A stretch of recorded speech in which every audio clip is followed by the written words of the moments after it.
Welcome to another edition of the Jazz Smack podcast. We are talking post-game from the Knicks Jazz game, where the Jazz went into Madison Square Garden and didn't play particularly well and were soundly defeated by the New York Knicks.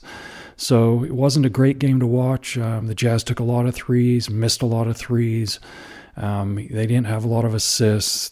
The turnovers numbers as well were not great. And so overall, low field goal percentage, really low 3-point percentage, not great assist numbers, not great turnover numbers. And it was not a very entertaining game to watch. But, again, the most important aspect of this whole thing with where the Jazz are in building a competitive franchise is they need to lose games in order to maximize their chances at a high draft choice. A really 1, 2, 3, hopefully number one, but need to lose games to put themselves in one of the 3 worst records and maximize their draft choices. So, from that standpoint, it wasn't a horrible game, but it just wasn't a particularly pleasing game to watch. It just wasn't. So, and the Knicks played without Jalen Brunson, which is, I think most people would consider Jalen the best player on the Knicks. And he sat in street clothes on the bench, and the Knicks still easily won that game. And really, the only person that the Jazz were missing that's really a contributing player at this point. Obviously, Cody Williams didn't play, but John Collins didn't play. So, it's a mixed bag with this result. The young guys really didn't show a whole lot tonight. Collin had a great game, but it's not wonderful. So, really, the things we're going to talk about the Jazz losing to the Knicks, and obviously as we're discussing, and where the team currently sits with 7 wins, and that's tied with 2 other teams, with one other team, the Hornets, for the 3rd worst record. So there are two teams ahead of the Jazz, and the Jazz are tied with the Hornets for the 3rd worst record right now in terms of the win column and in winning percentage. So that's what we're looking at. So why don't we just take a look at the box score, go through the box score, and go from there. So as we can see, there were 2 players that really took a lot of shots and consumed a lot of possessions. One of those was Lowry, and the other one was Clarkson. And those are obviously 2 of the Jazz veteran players. And it's hard to know what exactly the strategy is with the Jazz at this point with some of their guys. Now, are they playing Clarkson all of these minutes in order to maximize his trade value with the hopes of being able to unload that contract and maybe even get some sort of draft capital asset for him? I mean, it's hard to believe that they actually think they can do that, and it's hard for me to believe that another team would be willing to give away draft capital for Jordan Clarkson. But you never know. I mean, from my perspective, that's a hard sell. I don't believe that anybody's going to give up anything of meaningful value for Jordan Clarkson at this point in his career. I mean, the guy's proved to be a very low efficiency player. He just dribbles and dribbles and dribbles and dribbles. He takes really poor shots, and he's a high turnover guy. And those guys aren't exactly difficult to come by. I mean, and Clarkson's not exactly a really, really cheap player either. I mean, he's making enough money that, that's taking on a significant contract. So it's really, I don't know what the strategy is there. I mean, if we look at Clarkson's numbers tonight, not only does he play a lot of minutes, 32 minutes, which is taking 32 minutes from younger players that we could develop but he shoots 19 field goal attempts, and he also takes 9 free throws, and he also turns the ball over 5 times. That is a ton of possessions. That is just an absolutely absurd number of possessions for Jordan Clarkson at this point in his career. And it's not like that guy has great habits on the court either that we want younger players on our team to emulate. We don't want, nobody in their right minds, right? Nobody in their right mind wants a young player to emulate what Jordan Clarkson does. That's just not good basketball. It's not. I don't care if he won Sixth Man of the Year. I could care less. That's just not good basketball. It's not. So anybody that tries to tell you it is good basketball is just lying to you. Either that or they don't know anything about basketball, because that's not good basketball. So the strategy with Clarkson here, I mean, if that guy is not traded at the trade deadline and he's playing all these minutes, if his numbers are not drastically reduced in the second half of the season, I will just be, it would just be infuriating. Like, watching that guy is just miserable. And it's been miserable giving him that contract when they did.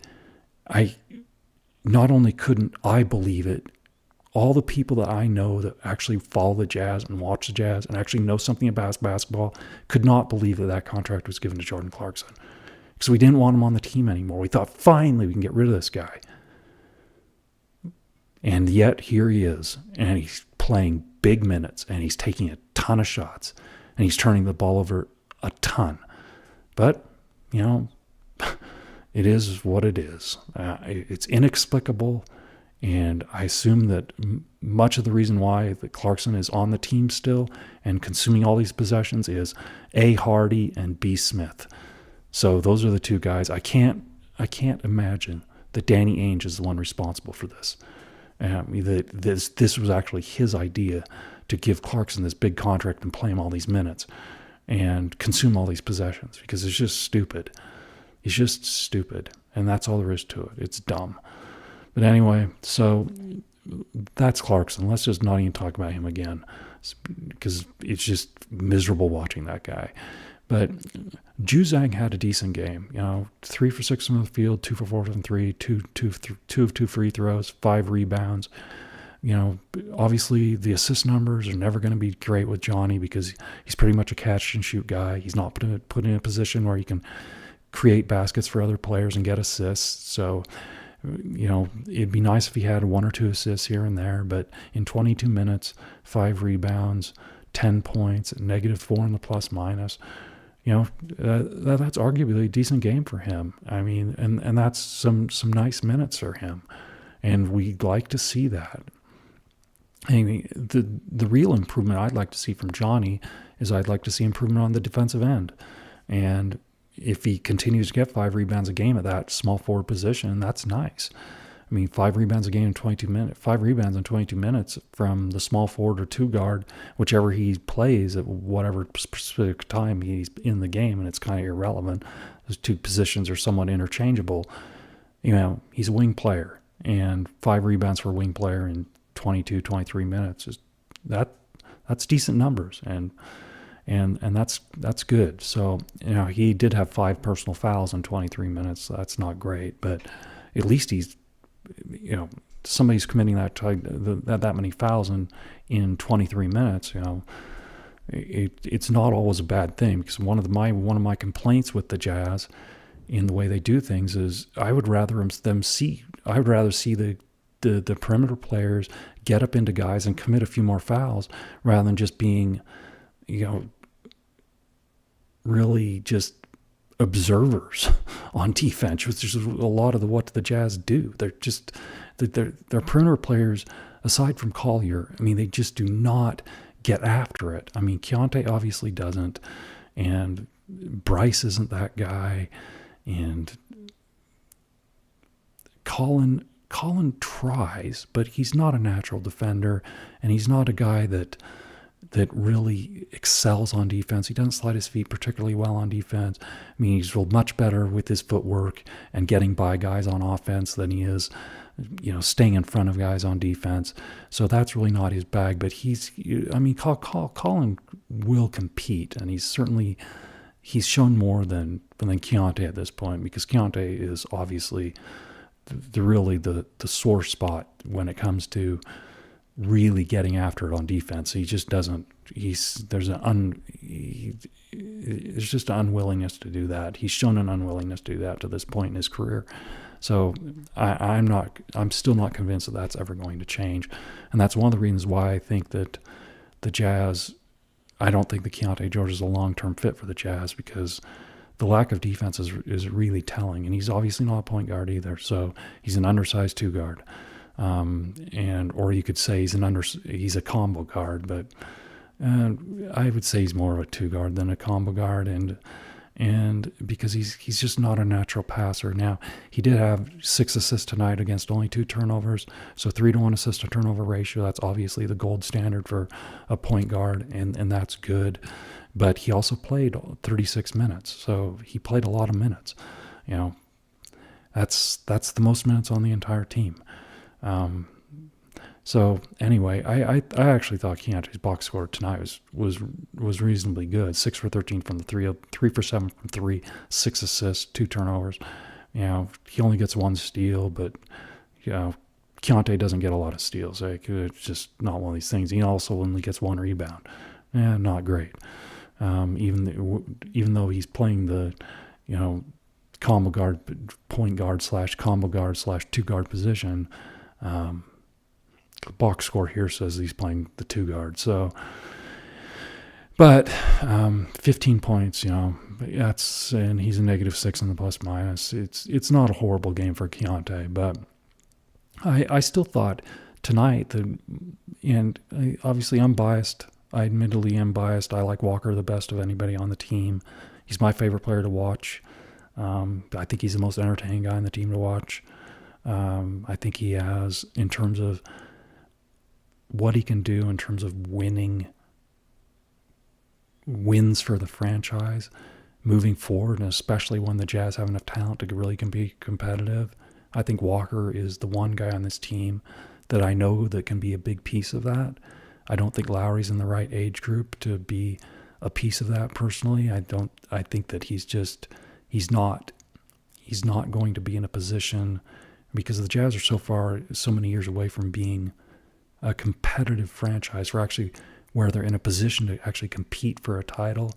I don't think Lowry's going to be part of that. I think the Jazz will move on from him. As much as I like Lowry, Lowry likes living in Utah. He seems like a really good guy, stand-up guy, really family-oriented. He fits all the qualifications that you'd like in a Jazz player. But the problem is, the age is just not in a situation where he's going to be in the prime of his career when the Jazz are in a position to actually compete for a title. And I think that's a huge issue. But what we need to do is maximize Lowry's value. And his numbers are really down this year. So we need to maximize his value in order to keep his trade value high, because he's obviously on a huge contract now. But we need to keep that trade value high so that we can get a bunch of assets back in return when we do decide to move off of him. Obviously, he's not able to be. Based on when he signed that contract, he can't be traded this year during the season. So the earliest they could trade him is, in the off season. So it's it'll be interesting with him. Lowry. Another thing with Lowry is, I would like his shot selection and his shot, where he gets his shots. I would like it altered a bit. It's like tonight he goes 6 for 22. So he's 5 for 12 on 2-pointers, but he's 1 for 10 on threes.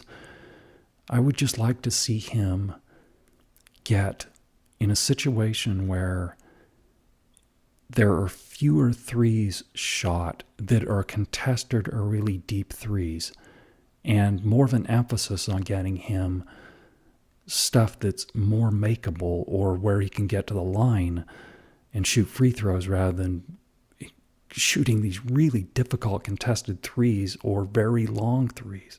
I think it's just really, really difficult.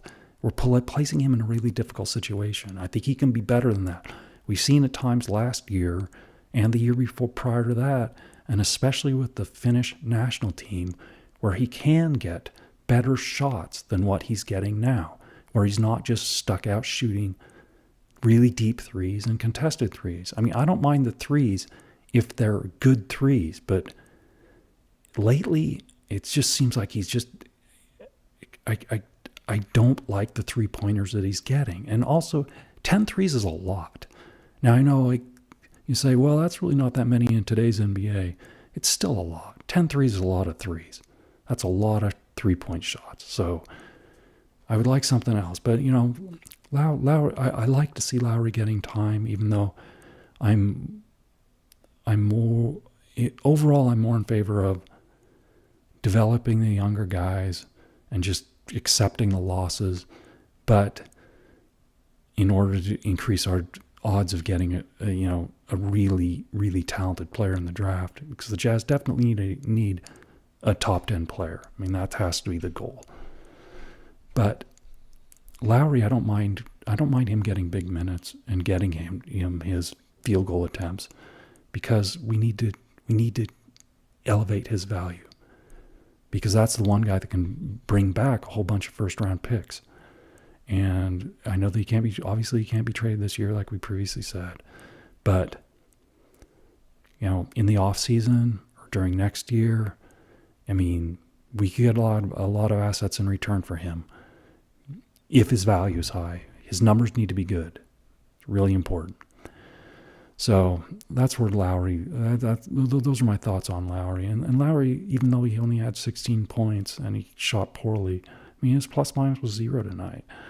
Really, the Jazz got off to a reasonably good start, but then they started subbing people, and it went south in a hurry.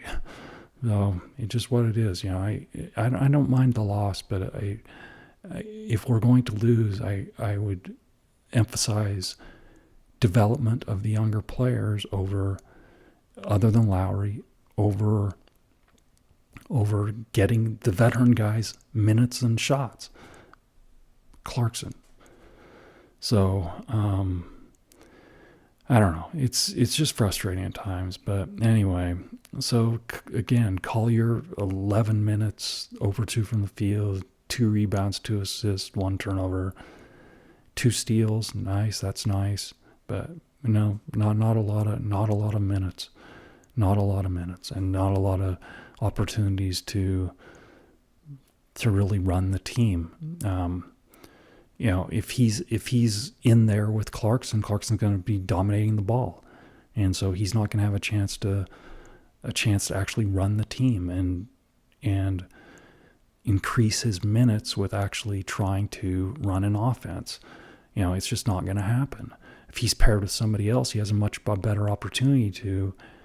Obviously, if he's paired with Keontae, that's not a good fit either. But I don't mind him being, it'd be a really small backcourt, he and Colin, but I'd rather him be paired with Colin, in all honesty, because it would give him minutes where he'd actually try and run the team. I don't know. I just think that we'd be better off trying to, for the long term. I'm not, this isn't, I think we need to have a long-term perspective always, with currently where the Jazz are in their transition to becoming hopefully a good team. The development of the young talent has to be priority, and then getting draft capital. So Isaiah, he plays fewer minutes than Svi, and I don't understand the situation with Svi. Mikhailuk, I don't know why they signed that. I don't know if they thought, I don't know if, obviously Ainge has some knowledge with that guy because he came from Boston. So Ainge is always going to have insight into what Boston is doing, considering how much time he spent with that franchise. But I don't understand what the idea behind the Mikhailuk signing ever was. Did he think he was? Did Ainge take the view that he's an undervalued asset and they could sign him and build his value and then move him for something better, kind of like they did with Simone? Or is there some other reason that he was signed? I mean, who knows? But at this point, he still played 16 minutes. He shoots 6 shots, doesn't make a one. But we do know that he's a really good shooter. That's the one thing he can do. He can shoot the 3 ball, and mediocre defender, but he can sure shoot it from deep. But anyway, Filipowski, 11 minutes, 1 for 5 from the field, 6 rebounds, really nice. 3 of those on the offensive boards too. That's a really good number for only 11 minutes, and also 2 assists in 11 minutes for somebody who's 6'11". Great. And we all know that the one thing, one of the things that this Jazz roster is really missing is guys who can pass the ball. And Filipowski, for his position, that guy can really pass the ball. I mean, he's a willing passer. He's a competent passer, and so I'm pleased with his development. I think of all the young guys currently on the Jazz, I think he's arguably the one that is most ready to contribute to some sort of a winning team. Now, obviously, the Jazz aren't trying to win games at this point, other than maybe Hardy. Who knows? Sometimes you just wonder. But I think Kyle has an understanding and feel that those other guys are the other young guys are trying to grow into, and I think Kyle's further along in that process, personally, from what I've seen thus far. Now, obviously, he hasn't been given extended minutes yet, and it would be nice if he received some more minutes too. But then again, if they can move off Clarkson, some of those minutes are going to go somewhere. Even though Kyle plays a completely different position, some of those minutes they're distributed some elsewhere, and so, and John Collins too. Obviously, he's not playing right now, but John Collins and Kyle Filipowski are after the same minutes. So we'll see what happens. We'll see what happens at the trade deadline. And then Bryce also 15 minutes tonight. So it's not a huge game from him, but he did have 4 rebounds in the 15 minutes, which is nice for a 2-guard. 2 for 5 from the field, so be it. He was 2 for 2 on 2s and then 0 for 3 from 3. So 4 points, but negative 14. But still, the question with Bryce is, can he defend well enough to stay on the floor? And I think that's going to be the situation with him moving forward. We just don't know if he can defend well enough to actually stay on the court. And so we'll see. We'll see what happens. So that's those are pretty much my thoughts about this particular game. And we've had some games recently that were certainly more interesting to watch than this one. And we'll see what the Jazz had to go cross country. It's the Garden is a difficult place to play. The Knicks are good, even though they were out without arguably the best player in Brunson tonight. But so it's not at least they lost the game. That's really the one big positive you can take from tonight. But anyway, the other thing we want to talk about, like we mentioned earlier, is so the Jazz right now, these are the NBA standings, and so the Jazz right now have 7 wins, and that's tied with Charlotte for the 3rd least number of wins in the NBA.